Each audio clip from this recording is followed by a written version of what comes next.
Abdulla akani "Istochnik znaniylari" kitoblari. Tajribalarim birinchi qoyil qolgan mana bu kitob. Qayta Golodovkada 3 kunlab, 5 kunlab Golodovkada qayta o'qib rohatlangan birinchi kitobim bu. Ikkinchi kitobim Pol Brek'tiki edi. Uni bitta o'g'limga bergandim. Shu bilan qaytib kelmadi. Uchinchi foydalangan kitobim Думай богатей. Va qayta nima desam 5 marta 10 marta ko'rashlarim eskirib yetilib ketgan. Mana bu kitobda ham rasm berildi. Stan Master and Продаж. Bu dunyoda hamma sotuvchi ekan. Kim tovar sotsa, kimdir o'zining kuchini, kimdir o'zining bilimini sotadi ekan. E'tibor bering, esdan chiqmasin.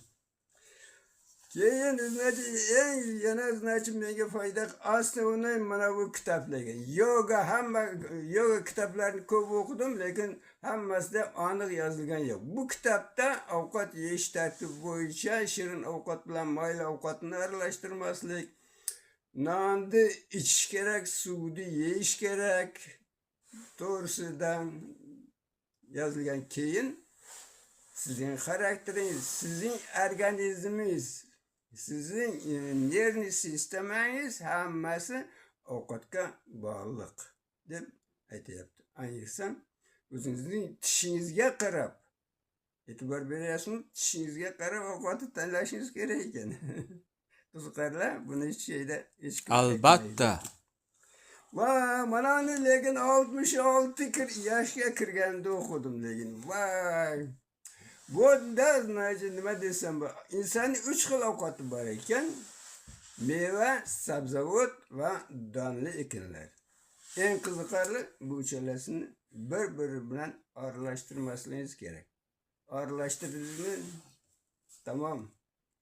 Oshqozon, ichak qoningiz miyangizni ayniydi ekan. Agar bu kitobni o'qisangiz yuzga kirasiz ekanmi? Yoshgina ko'rinib 100%lik erkaklik kuchingiz bilan o'tib ketasiz ekan. Tushunlaringizmi? E'tibor bering. Buni ham Думай богатей deydi.